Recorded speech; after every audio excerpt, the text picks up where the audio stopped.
नमस्कार, नवीन व्हिडिओमध्ये स्वागत आहे. बघा 6चं टाइम ठरलेलं, वाजलं 7:15 झालेलं. फायनली आम्ही आता ज्योतिबाला इकडे चाललोय आणि ही सगळी आमची गँग. चला ज्योतिबाच्या नावानं चांग भलं. तर आम्ही पोवाळे गावातून वरती जाण्यास सुरुवात केली आणि जाताना आमचा प्लॅन होता की मॅगी जातानाच करायची. चाकूच आणले नाही त्यामुळे कांदा आणि टोमॅटो चिरायचं शस्त्र हे बघा. अर्ध साहित्य आणलंय, अर्ध साहित्य नाही. तर तयारी चालू. आता थोडासा चढ चढलेला कायम आम्ही विशाल आंबेपाशी थांबतो. मग ह्यावेळी नवीन काहीतरी सगळ्यांनी ठरवलेलं मॅगीचं नियोजन करायचं. मग अशी मस्तपैकी मॅगी बनवली इथं.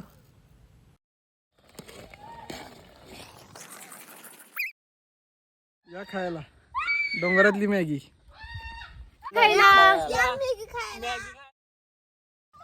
तर आम्ही वेळ काढून अशी वर्षातून एकदा मज्जा मस्ती करत डोंगरातून चालत ज्योतिबाला जात असतो.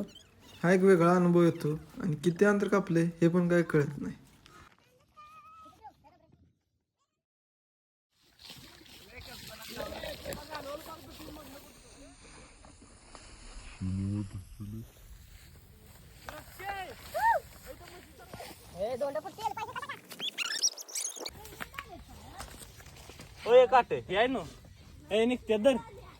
बघा आपल्याला काय नाही शिरलेली.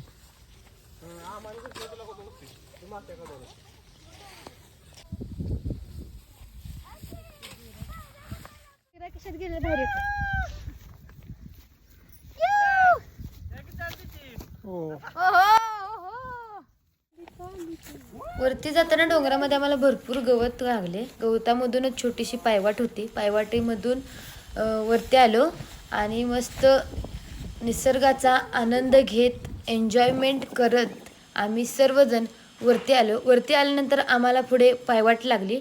त्या पायवाटीमधून आम्ही एका ठिकाणी इथे ह्या झाडाखाली थोडासा विसावा घेतला, फोटो वगैरे काढले आणि आम्ही पुढेच त्याच पायवाटेने पुढे वरती पहिल्यांदा आम्ही गेलो ते गायमुखजवळ. गायमुखजवळ आम्ही इथे दर्शन घेतले. गायमुखपासून ज्योतिबापर्यंत इथे पायऱ्या लागतात. तर आम्ही 11 वाजता दक्षिण दिग्विजय महाद्वार येथे पोहोचलो.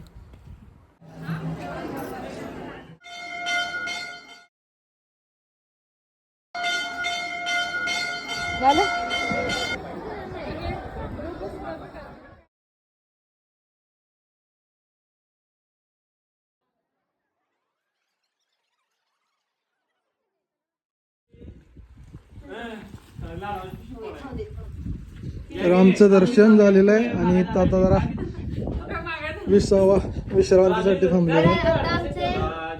दर्शन वगैरे झालं आता आणि आम्ही आता रिटर्न परत चाललोय इकडे. आता घसारीने आता सरळ नॉन स्टॉप जाणार आता, कारण घसारीने आमचं स्पीड फास्ट होतं इकडे. रिटर्न जाताना मी मॅगी सुद्धा केली आणि सर्वांनी भरपेट खाल्ली आणि मग आम्ही गेलो आमच्या घरी. तर तुम्हाला व्हिडिओ कसा वाटला हे कमेंट करून सांगा आणि चॅनलला सबस्क्राईब करा. भेटूया नेक्स्ट व्हिडिओमध्ये. तोपर्यंत बाय.